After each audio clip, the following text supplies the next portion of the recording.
बिहारी जू की जाय। श्री गोविंद गोपीनाथ मदन मोहन जू की जाय। नितिल प्रविष्ट विष्णुपाद अष्टतर शत शिशिमार भक्तिवेदांत नारायण गोसाई महाराज श्री गुरुदेव की जाय। नितिल प्रविष्ट विष्णुपाद अष्टतर शत शिशिमार भक्तिवेदांत वामन गोसाई महाराज की जाय। नितिल प्रविष्ट विष्णुपाद अष्टतर शत शिशिमार भक्तिवेदांत स्वामी महाराज श्री प्रभुपाद की जाय। नितिल प्रविष्ट विष्णुपाद अष्टतर शत शिशिमार भक्ति प्रज्ञान केशव गोसाई महाराज की जाय। नितिल प्रविष्ट विष्णुपाद अष्टतर शत शिशिमार भक्ति सिद्धांत सरस्वती गोसाई प्रभुपाद की जाय। नितिल प्रविष्ट महाभागवत श्री गोक्षर बाबाजी महाराज की जाय। नितिल प्रविष्ट श्री सच्चिदानंद भक्ति विनोद ठाकुर की जाय। नितिल प्रविष्ट वैष्णव सार्वभौम श्री जगन्नाथ दास बाबाजी महाराज की जाय। श्री रूपनो गौरिया गुरु वार्ग की जाय। श्री रूप सनातन भट्ट रघुनाथ श्री जीव गोपाल भट्टदास रघुनाथ शारद गोसाई प्रभु की जाय।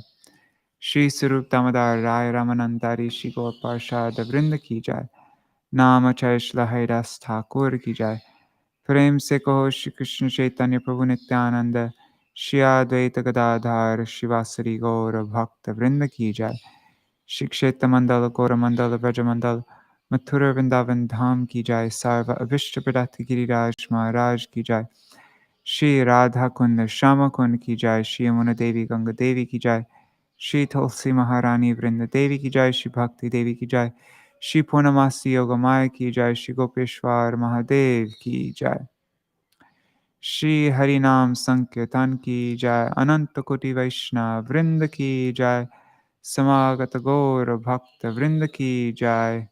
श्री निताय गौर प्रेमानंदे हरि हरि बोल।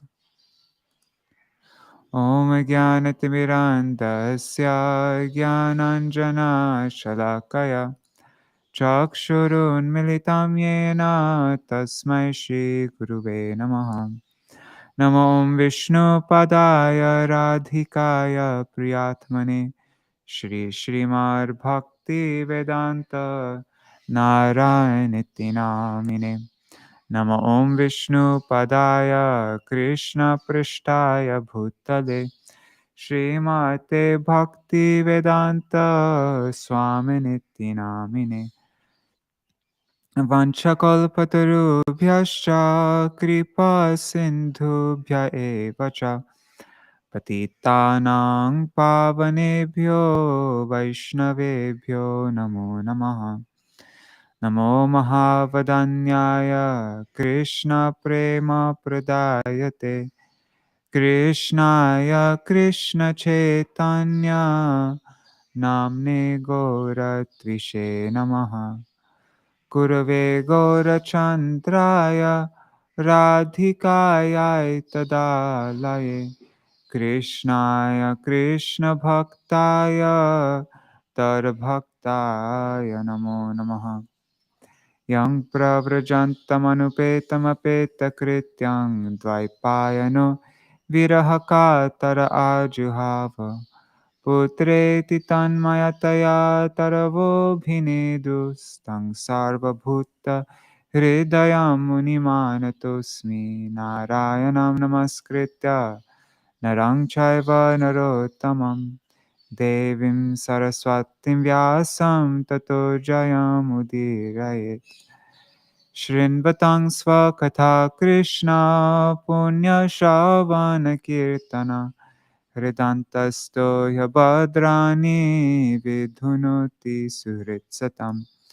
नष्टप्रयेष्वभद्रेषु नित्यं भगवत सेवया भगवत्युत्तमश्लोके भक्तिर्भवति नैष्टकी।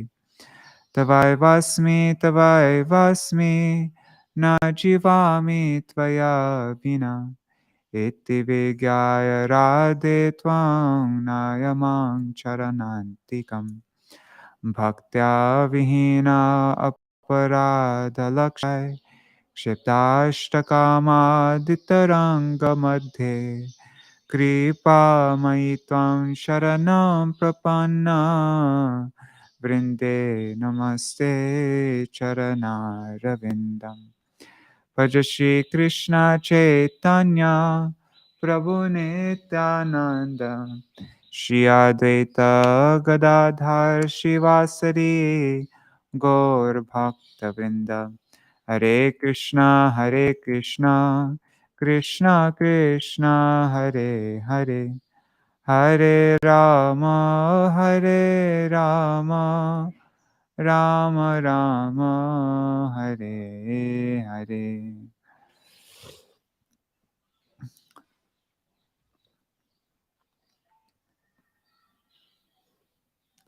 Haribo, Yashoda Didi, Dandavat Pranams, Prajumna Prabhu, Mantra Murti Mataji, Raseshwari Mataji, Madhavi Didi.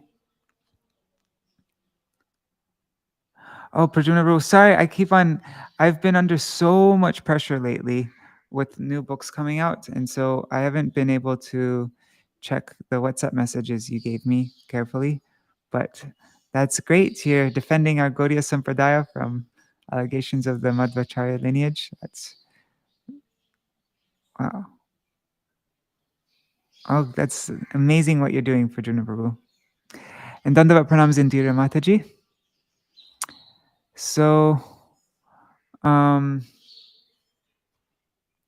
okay, I'm going to go back a little bit.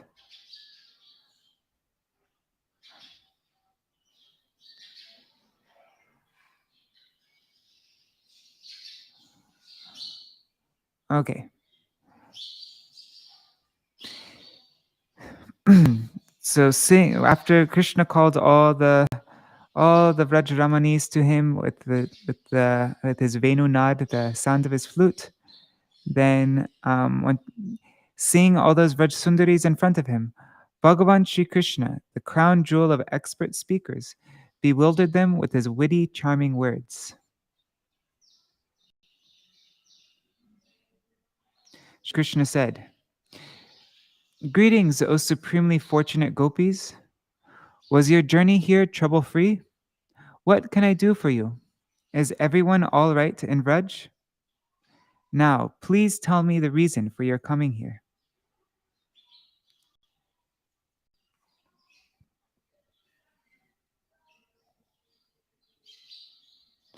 "O slender-waisted ladies, this is a frightful night, and there are terrifying animals roaming about in this forest.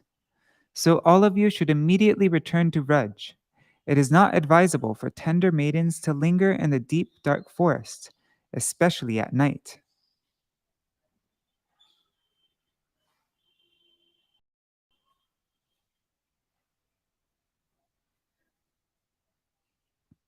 Not seeing you at home, your mothers, fathers, husbands, sons, and brothers must surely be searching for you. Therefore, please do not cause distress for your friends and relatives, and for me as well. Hey Vrajramanis, O beautiful damsels of Vraj, you have already admired the beauty of the forest, decorated with flowers and illuminated with the rays of the full moon. And you have also seen how the leaves on the trees are swaying in the gently blowing breeze, which has been cooled by the touching of by touching the Yamuna's waters.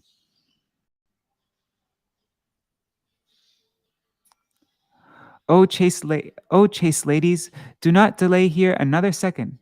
Quickly return to Vraj and serve your husbands there. The calves and the babies are crying in your homes. Go and feed all of them milk and milk the cows.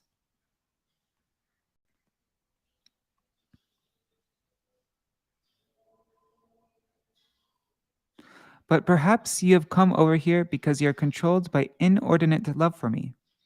This would certainly be befitting, since all living entities naturally have affection for me.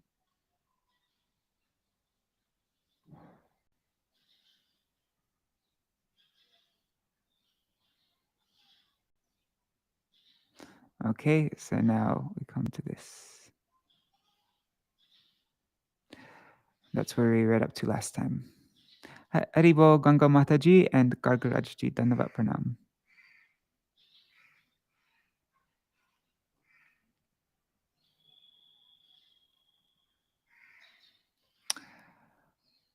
Bharto Shru Bhartu Shushrusham Strinam Paro Dharmo Mayaya Tar Bandhunam Chakalyana Prajanam Chanuposhanam.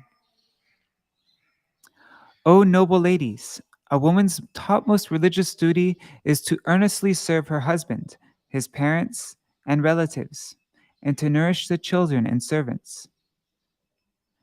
Srila Śrīdhara Swamipad's Bhavarta Dipika. In this verse, one second.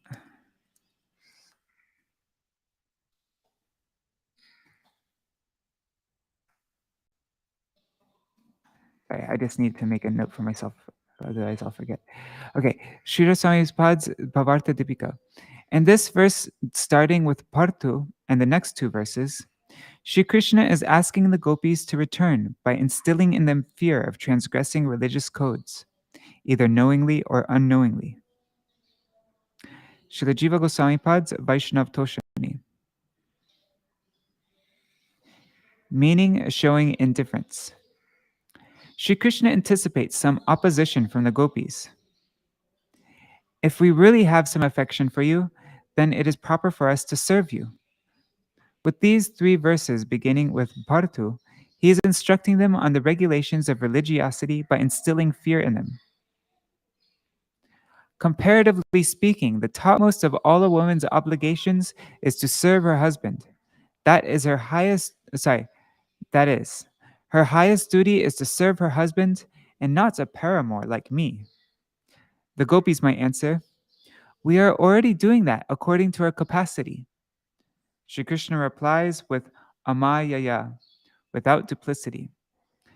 The hypocrisy of serving me, a paramour, corrupts the religious duty of serving the husband. This is the meaning.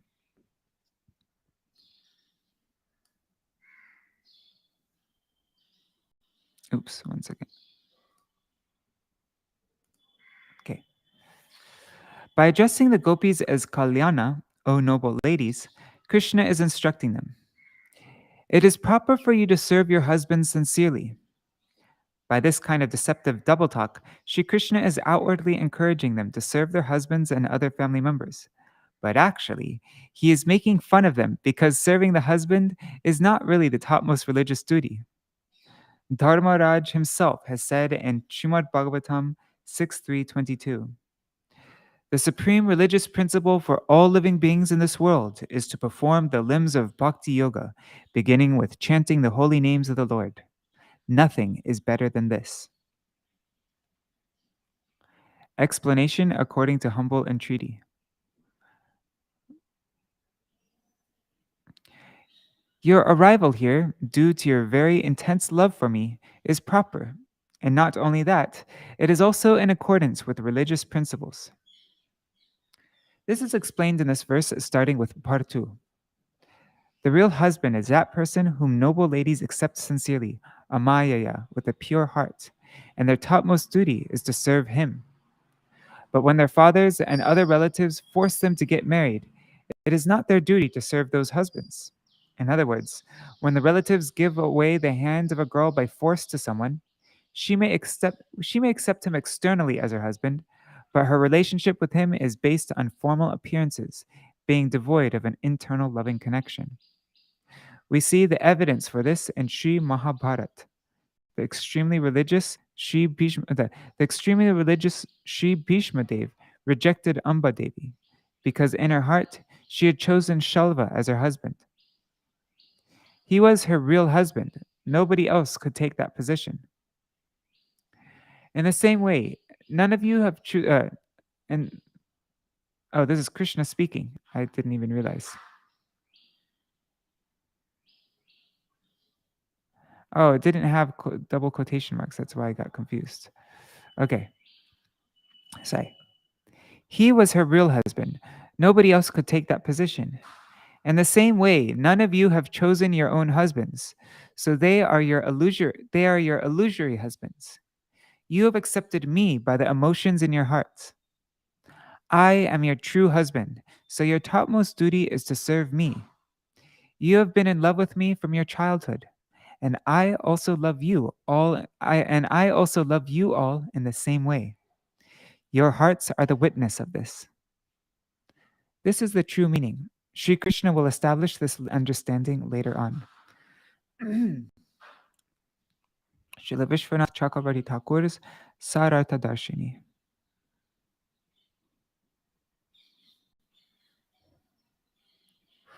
We love you as our paramour.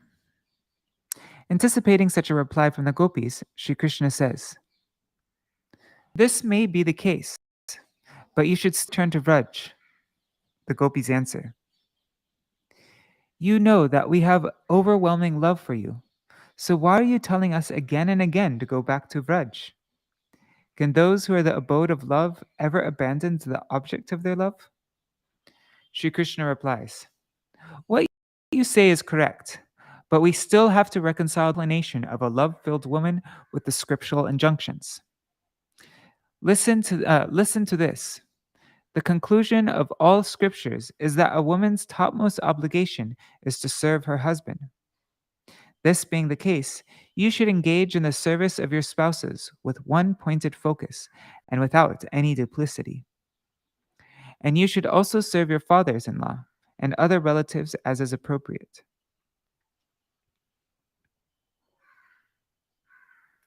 Meaning in the mood of humble entreaty. The word strinam means that the foremost duty for women, and especially for the Vrajsundaris, is to serve the husband and not the relatives. They are not obliged to serve the other family members. Srimad Bhagavatam 7:15-12 states, a person well versed in religion rejects these 5 branches of irreligion. That is unjust dharma, vidharma, someone else's company, paradharma, a semblance of religion, abhas, subordinate duties, upadharma, and cheating religion, chaladharma. The scriptures declare that I am Vishnu, and you are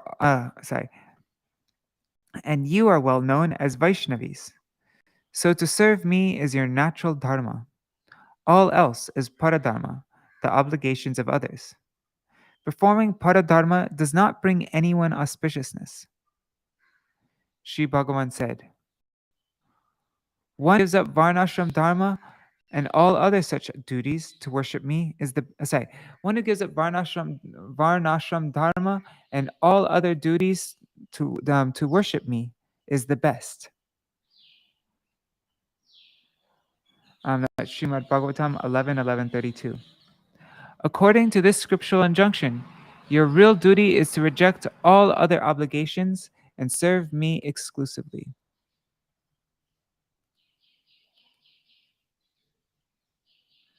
Verse 25.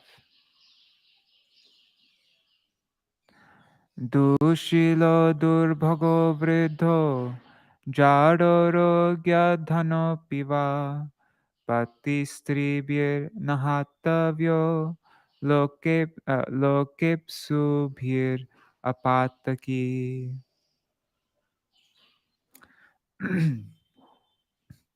Women who desire a good destination in this life and the next should never reject a husband unless he is extremely sinful and fallen, even if he is wicked, unlucky, old, stupid, sickly, or impoverished.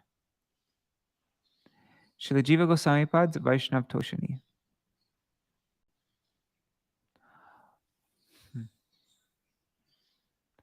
O Pandit, expert in giving instructions to others, we have abandoned our husbands in all respects.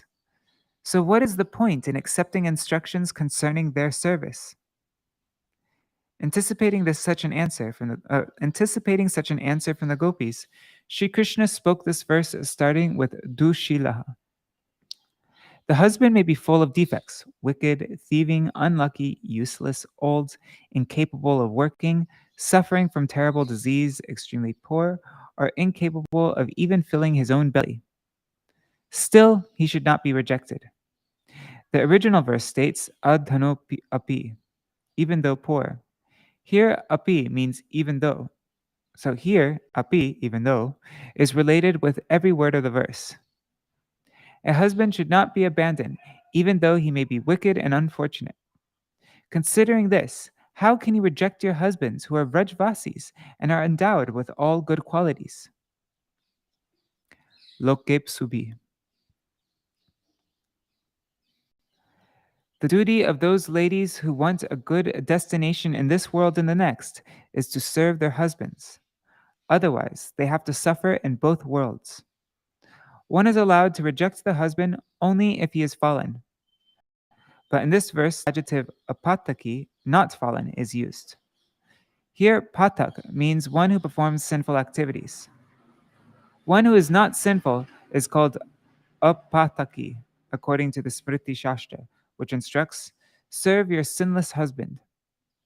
Hence, Krishna reiterates, there is absolutely no justification for you to reject your husbands, because they are all Vrajavasis, and they do not have even a scent of sin. This is the meaning. The Gopis' bhav for Śrī Kṛṣṇa is so fixed that they're unwavering in their love for him. Even so, he is presenting all these arguments just to increase their eagerness. Krishna's humble entreaty. In actuality, it is confirmed that I am your husband, and also it is proven that a husband is not to be rejected, even if he is wicked and has other bad qualities. Then, on what grounds can you reject me, since I am your real husband and am endowed with all kinds of auspicious qualities? Those gopas who consider themselves husbands have all bad qualities, and furthermore, they are not your real husbands, so they should certainly be rejected. This verse, Dushila, has been spoken with this intention. Śrīla Viśvanātha Cakravartī Ṭhākura's Sarartha Darshini. The gopis might say, we have loving affection for you. Those husbands are uninspiring because they have an unsuitable, contrary nature. So why should we serve them? In answer to this, Śrī Kṛṣṇa speaks this verse starting with Dushila. A husband may be wicked, but he is to be served as long as he is not fallen. The Smriti states, one should serve an upright husband. What's upright mean? I guess somebody who's following religious principles. Upright. He's like dharmic. I don't know. Just guessing. Accordingly, only a fallen husband is to be rejected. Okay, this means that he is good, not fallen. Lokep subi means women who desire the happiness of joining their husbands on their planets in their next birth. Alternate explanation. So this is Krishna again. Those ladies who are desirous of the insignificant reputation and happiness afforded in this world and the next should not give up their husbands who are wicked, unlucky, old, dull, sickly, and penniless. But all of you have already taken a vow to give up both worlds and are drowning in the ecstatic ocean of my sweetness. So you, in fact, already rejected your husbands long ago.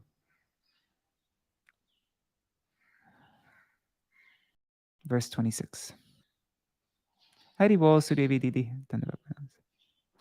Asvargyam ayashasyam cha falgu krichram vayavaham jugupsitang cha sarvatra hyopapatyam kulastriya. It is contemptible for respectable ladies from good families to commit adultery. Such sordid behavior prevents them from reaching heaven, ruins their reputation, and brings misery. It is ghastly and condemnable in every respect. Śrīla Swāmī's Bhavarta Dipika. It is very despicable for ladies from upright families to accept a paramour for the pleasure derived in an extramarital affair. Such behavior brings misery. Śrīla Jīva Gosvāmī Pad's Vaishnav Toshani. O Prince of Vraj, we have kept your order on our heads, understanding that there is no justification for rejecting a husband. But since long, they have been our husbands in name only. You are our actual husband, and it is proper for us to relate with you as such. Anticipating these words from the Gopis, Sri Krishna censored their long cherished desire and hid his inner sentiments. In this verse, starting with Asvargyam, he spoke extremely unpleasant words as if he were displeased. For well bred ladies to have a relationship with a paramour prevents them from reaching Swarga. O impassioned ladies, you have not seen Swarga, so perhaps you have no desire to go there. Let that be. In any case, this society expects one to maintain one's reputation, but having an extramarital relationship certainly obstructs this.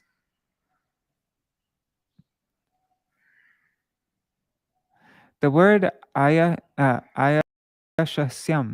unfavorable for maintaining one's reputation, is spoken with this intention. An extramarital affair not only destroys one's respectability, both present and future, but it also ruins all of one's past repute. The Gopis might retort, no one will ever come to know of our affair, as it is extremely confidential. Sri Krishna replies, but these affairs quickly fall apart. They are very temporary and thus insignificant. The Gopis say, hey Achyuta, O infallible one, our relationship with you will be our relationship with you will be permanent because you never fall down. Sri Krishna answers, but it results in unhappiness. Gopis, O best of wayward men, you are independent to roam around freely in Vraj and Vrindavan, so union with you results in pleasure, not misery.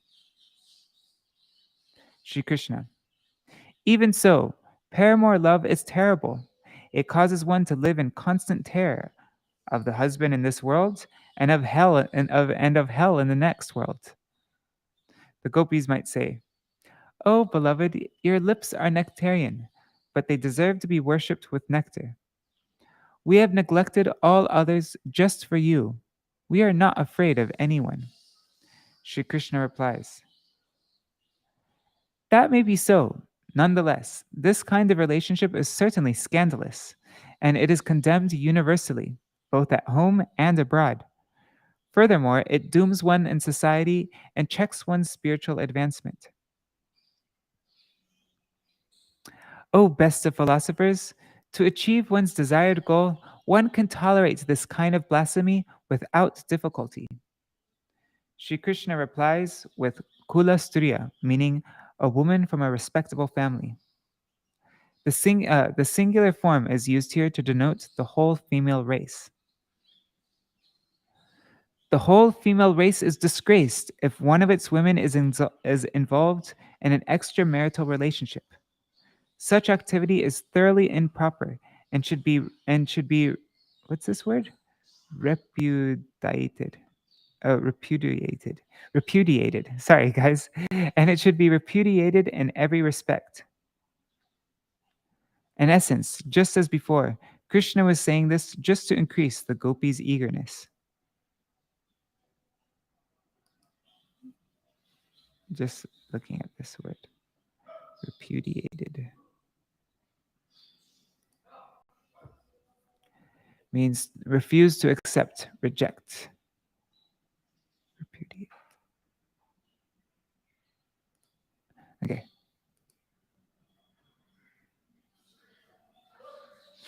Alternate meaning as a humble entreaty. As stated before, a woman's true husband is that man whom she accepts in her heart. Anyone else is considered a paramour.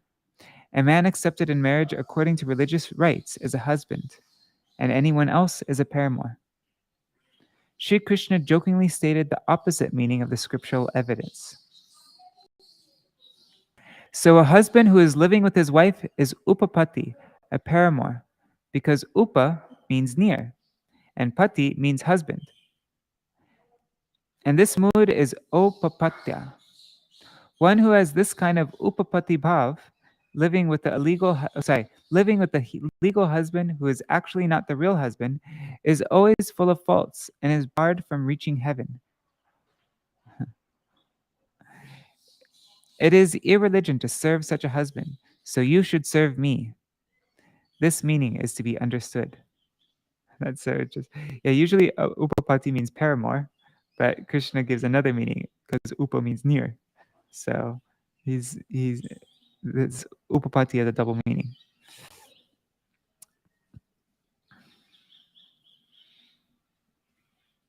Srila Viśvanātha Cakravartī Thakur's Sarartha Darshani.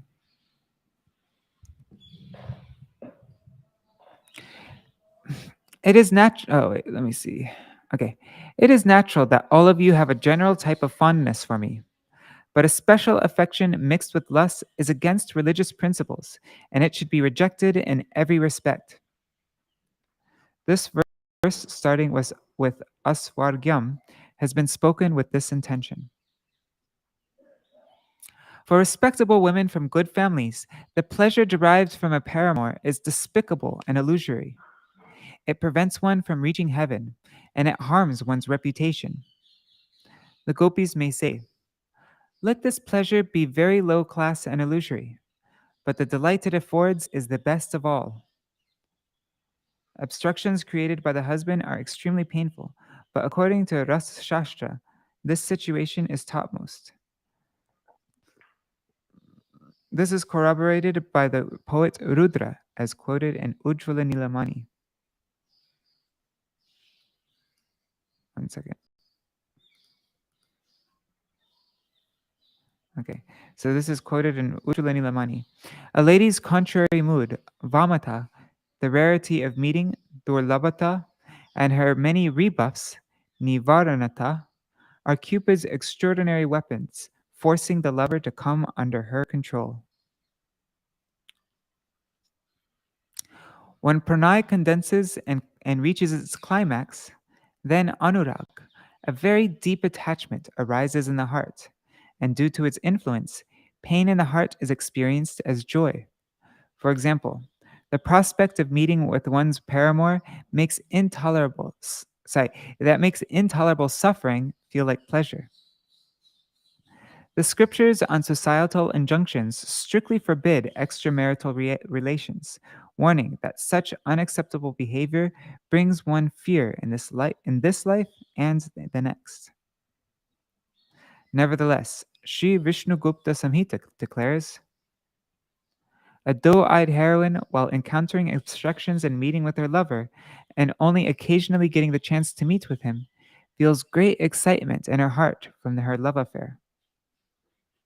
According to this rule of Rasa-shastra, societal restriction is not unfavorable, as it helps in creating more pleasure for the lover. Śrī Kṛṣṇa uses the word jugupsitam, contemptible. It is universally condemned for noble ladies to engage in a paramour relationship, opapatyam. The desire derived from such an affair is contemptible. All of you can tolerate extensive criticism happily. You can tolerate extensive criticism happily just to achieve your desired goal. But as you are very dear to me, how can I tolerate your being censured? Sorry. For this reason, it is better that you go back to Vraj. And now here's the meaning in a mood of humble entreaty. It is well known that it is well known that the paramour relationship is highly condemned. But in this regard, you have heard from Sri Gargacharya and other public authorities that I am like Narayan.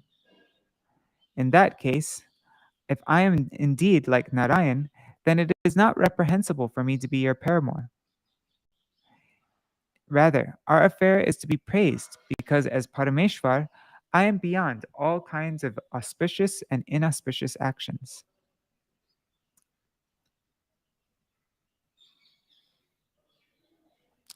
Shravana darshana dhyanan mai bhavo nukirtanat na tata sanikarshena pratiyata tato grihan. Ecstatic love for me arises in devotees' hearts when they hear about me, take darshan of my deity, meditate on my beauty, and continuously chant my names, which are endowed with my attributes.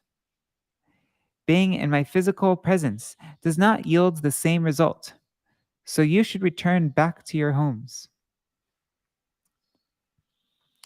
Srila Swamipad's Bhavarta Dipika.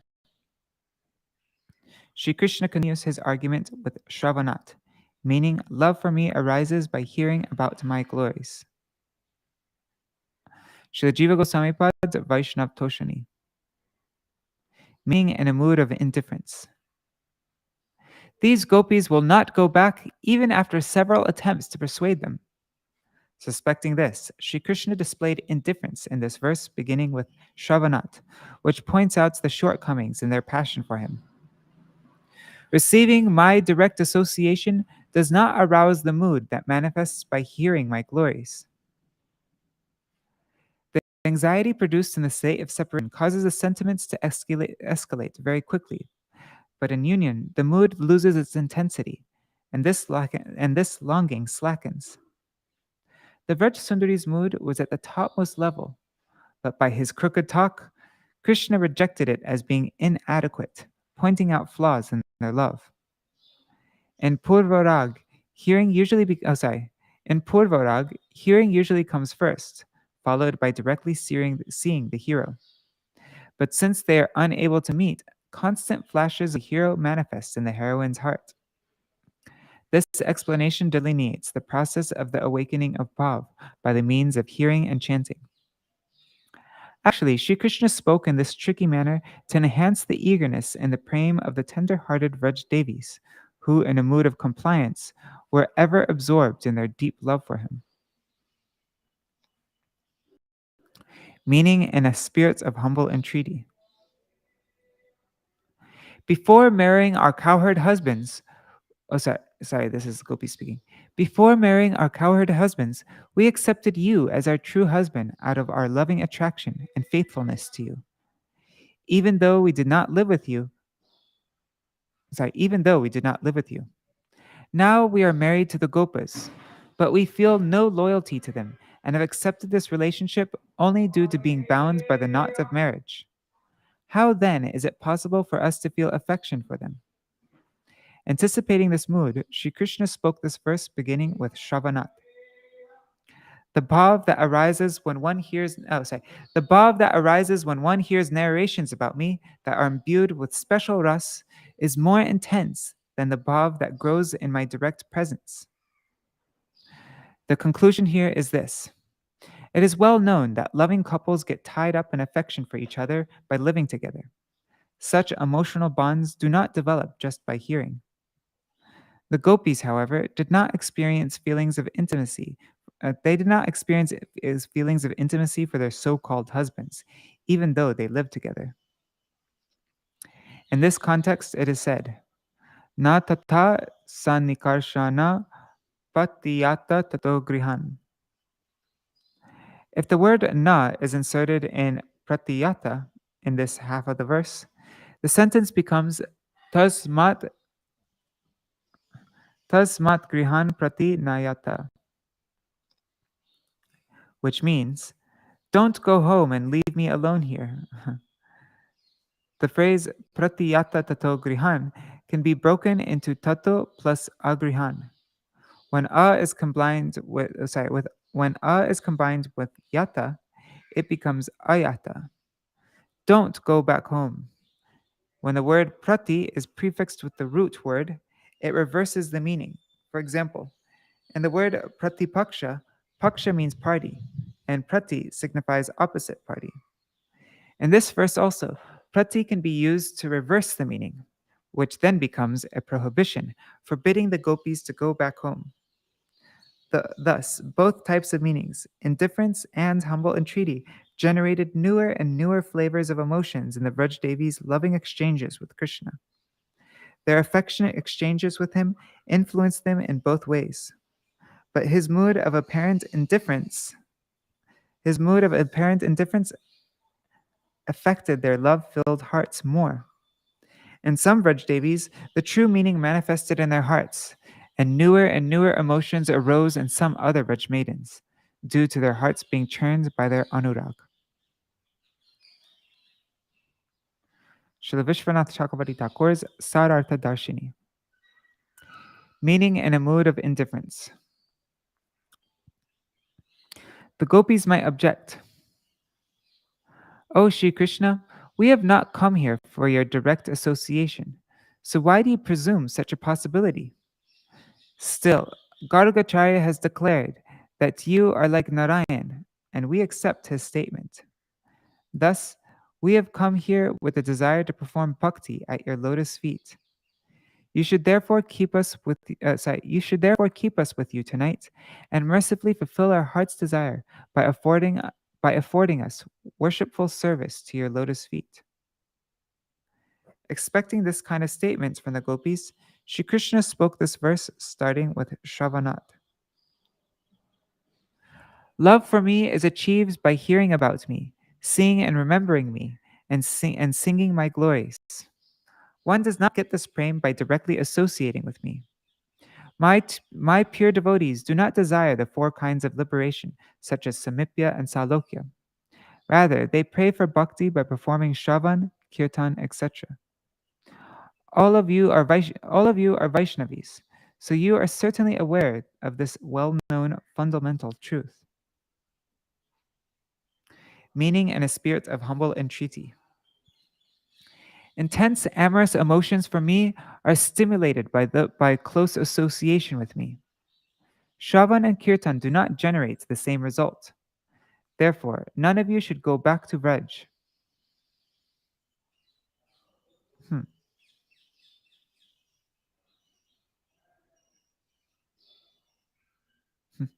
In the original verse, the phrase pratiyata tato grihan is found. But in this commentary, the meaning tata agrihan patiyata has been accepted. Here, the addition of a presents the negative meaning, which prohibits the gopis from returning home. Sorry, guys, I started getting a little bit sleepy. Okay, verse 28. Śrī Śuka uvacha iti vipriyamakarnya gopyo govinda bhashitam vishana bhagna sankalpash chintam apur duratyayam. Śrī Shukadev Gosvāmī said, "Hearing Govinda speak such unpleasant words, the gopis became extremely dejected and drowned in the abysmal ocean of despair." We made it to page 100. The Jīva Gosvāmī Pad Vaishnav Toshani. In this verse, iti vipriya, Śrī Shukadev Gosvāmī explains the meaning of the name Govinda. This name suggests that Śrī Kṛṣṇa is Indra, the chief of Gokul, and is the well-wisher of all its residents. Since he takes care of his own people, he will certainly see to the happiness and comfort of the gopis. What need is there to mention it separately? Bhashitam, what he says in clear words is unpleasant, vipriya. But his every sentence has a double meaning, so it was not certain whether his words were meant favorably or unfavorably. However, the unfavorable meaning manifested in the gopis' hearts because of their natural eagerness, and they took his words as unpleasant. Vishana, brokenhearted. This means for a long time, the gopis had been harboring in their hearts the resolve to enjoy intimate association with Krishna. This resolution was now shattered, and thus their hearts became inflamed. Duratya, insurmountable. The gopis were being forced into an unpalatable situation, unable to attain their desired object. Thus devastated, they drowned in an abyss of anxiety. Śrī Kṛṣṇa's very tender heart melts with love, but now he has become very cruel. This is our ill fortune. What is our duty? Should we catch hold of his lotus feet and humbly pray to him? Or should we argue with him and press him on the unreasonableness of his words? Should we exercise some patience and stay here? Or should we very cunningly pretend to start moving towards Vraj, and after walking some distance, try to understand his real intention, which is profound and inconceivable? Or should we give up our lives? But how and where? Should we do it in front of him or behind his back? Should we drown in the Yamuna or die some other way? In any event, we should give up our lives. In this way, the gopis considered so many alternatives.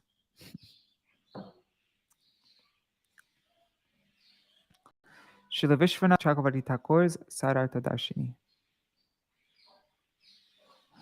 Govinda is Ga and Vindate. Ga means who is an entertaining speaker. Vindate means who knows. In other words, Govinda is one who is expert in witty, eloquent speech. Bhashita, the words spoken by Govinda were vipriyam, unpleasant. Even the presiding goddess of speech could not catch the meaning of his crooked words. But it was not hard for the love-filled Vraj Devis to understand the inner meaning, which was internally pleasing to them. However, only the external meaning of the words indicating disinterest manifested in the gopis' hearts, which were saturated with prema. And the cowherd maidens started to burn from within. Not seeing any reason for Govinda's unpleasant words, they doubted whether his unpleasant words could contain any comfort either. After this, humility arose in the gopis' hearts from their sthāyi bhav of intense love, and they decided, certainly, we are unqualified for Krishna's service, and that is why he is neglecting us. Oops. Fixed in this conclusion, they became morose and started contemplating their situation. Alas, we gave up our husbands, our in-laws, and our parents, our religiosity, patience, fear, and shyness for Krishna. But he has rejected us. In this way, their plans shattered, and they drowned in the deep sea of distress. What should we do now? Should we take hold of his lotus feet and satisfy him with our humble prayers?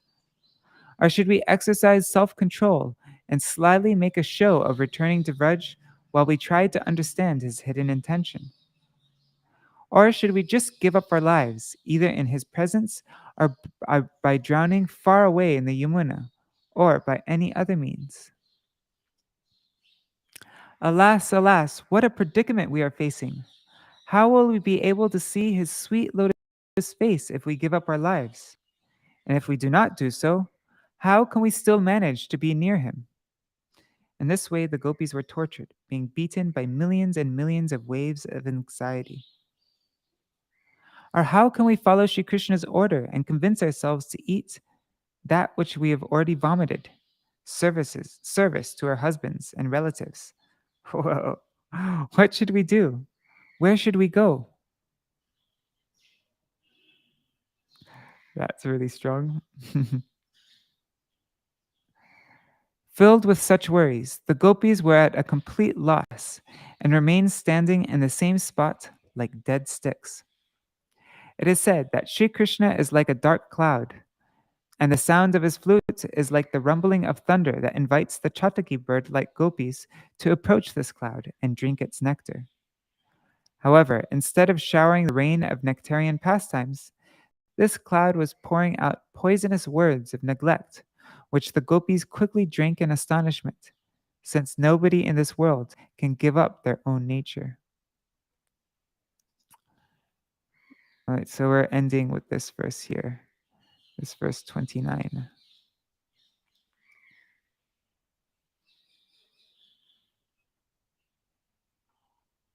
Haribo Gopikanta Prabhu and Mitra Vrinda Didi.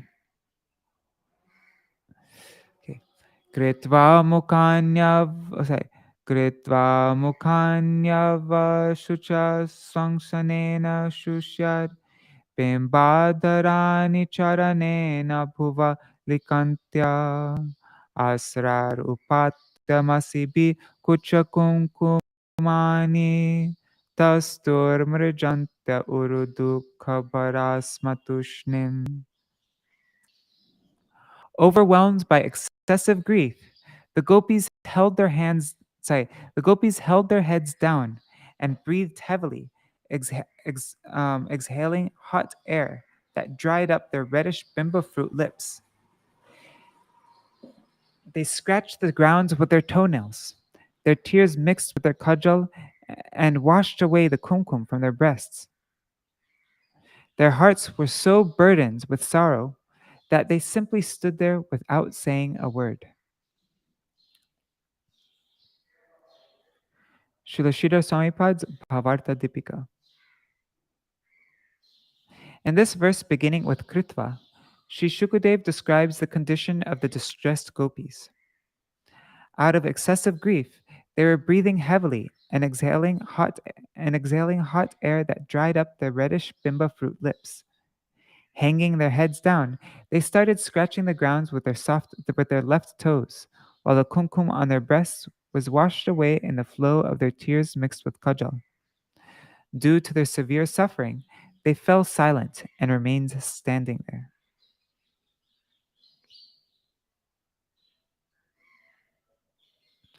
Srila Jīva Gosvāmī's Vaishnav Toshini. Overwhelmed by anxiety, the greatly distressed Vrajadevis were benumbed, and for a moment they lost their power to speak. Shucha and Shushyat, these two words denote hot and heavy breathing. And the word Shushyat, the prefix shatra, indicates the continuous dryness of the lips. Their red lips, akin to bimba fruits, started to dry up. The use of the word bimba signifies the redness and tenderness of their lips, which had now become parched and pale. Charanena, the gopis externally displayed their very deep anxiety by scratching the ground with their left toenails. O Prithvi, O Mother Earth, you should split asunder so that we can enter inside you. This is indeed their intention. It is favorable for us to enter into your womb instead of remaining on top of you. This statement indicates that the gopis were standing on the ground, upatya masibi. Due to the flow of their kajal mixed tears, the kumkum that was smeared on their breasts was washed away, mixed with kajal, and flowing down.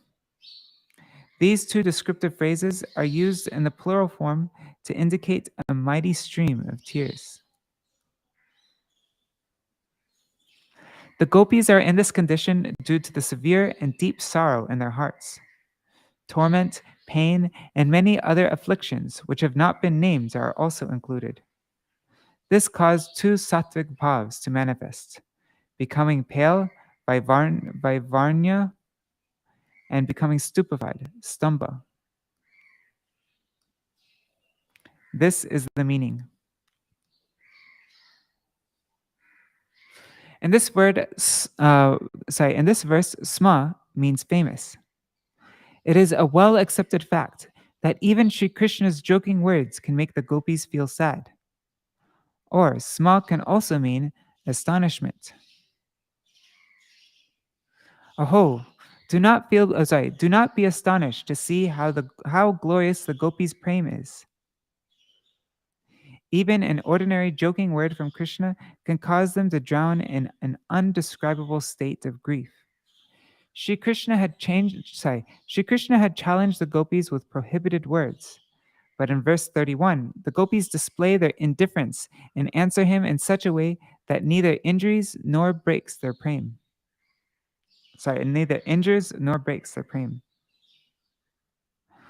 gopis are exhibiting external symptoms, anubhavs, caused by anxiety. Even so, their speech in particular does not indicate any negative intention or present any obstacle to their meeting. It is not unusual for noble ladies to become speechless when a lusty man humbly proposes to them. But one way they manifest their inner feelings is by scratching the earth.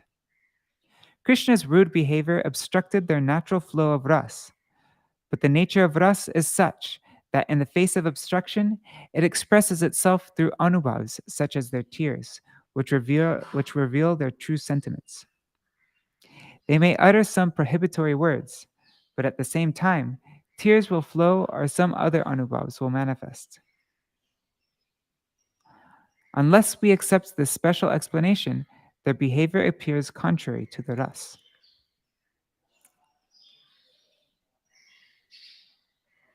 Okay, we're nearly finished.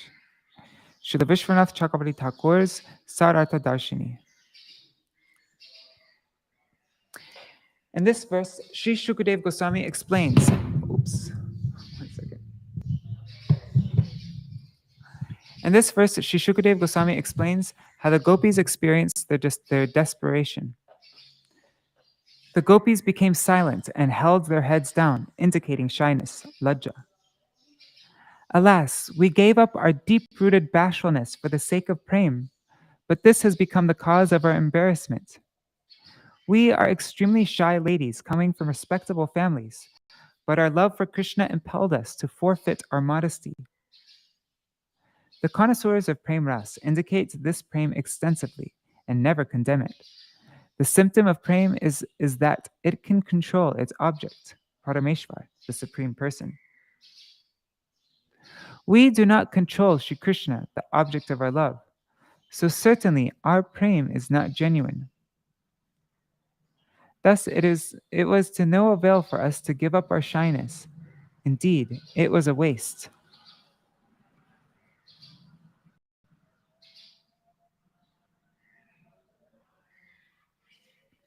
The Braj Devis thus felt remorse, shame, and anxiety. The symptom of the gopis' remorse was that their faces turned dark and dry.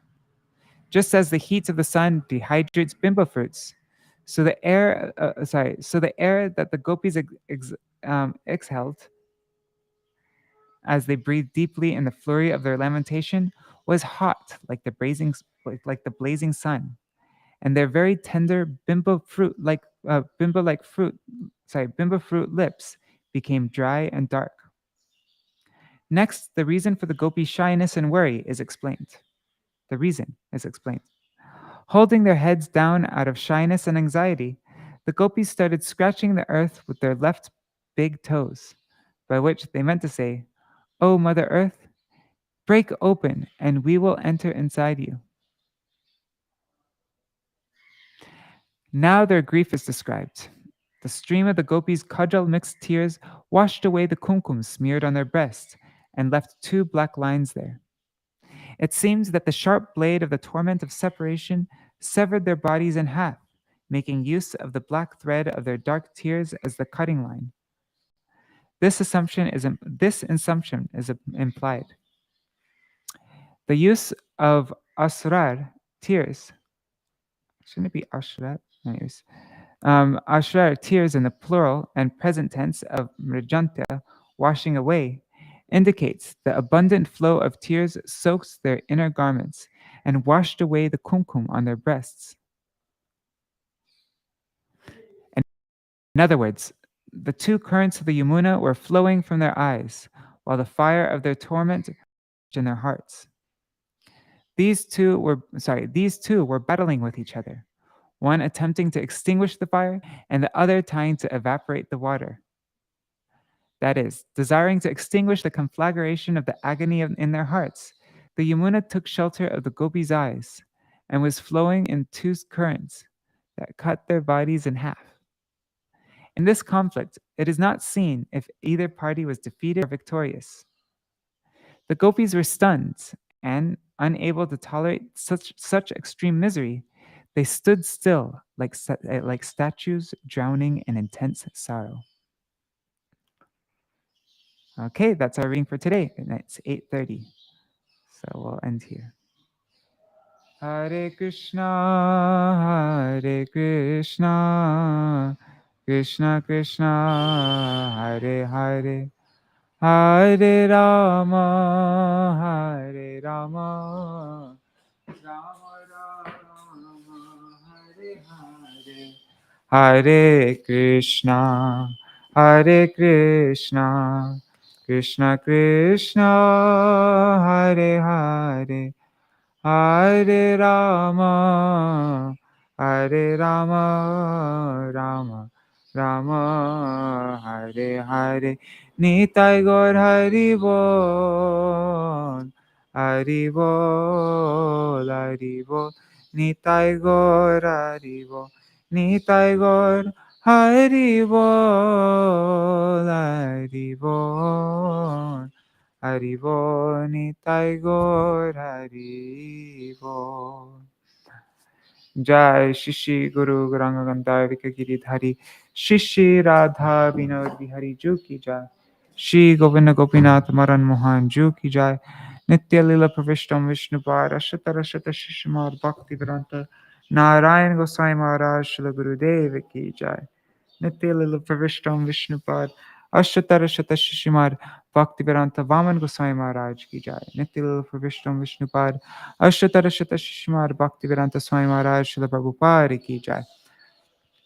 Nitya Lila Pravishtam Vishnupad Ashata Rashata Shishimar Bhakti Pragyan Keshav Gosai Maharaj Ki Jai. Nitya Lila Pravishtam Vishnupad Ashata Rashata Shishimar Bhakti Siddhanta Saraswati Gosai Prabhupada Ki Jai. Nitya Lila Pravishta Maha Bhagavat Shila Gorksharas Babaji Maharaj Ki Jai.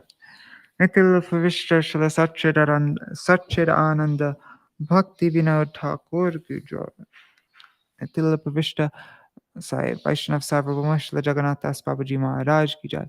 Shri Rupanu Gauriya Guru Varga Ki Jai. Shri Rupa Sanatan Bhatta Raghunath. Shri Jīva Gopala Bhatta Dashagunath Shara Goswami Prabhu Ki Jai. Shri Sarup Damodar Rai Ramanandari Shri Gaur Parshad Vrinda Ki Jai. Namachay Shila Haridas Ṭhākura Ki Jai. Prem Se Kaho Shri Krishna Chaitanya Prabhu Nityananda. Shri Advaita Gadadhar Shivasari Gaur Bhakta Vrinda Ki Jai.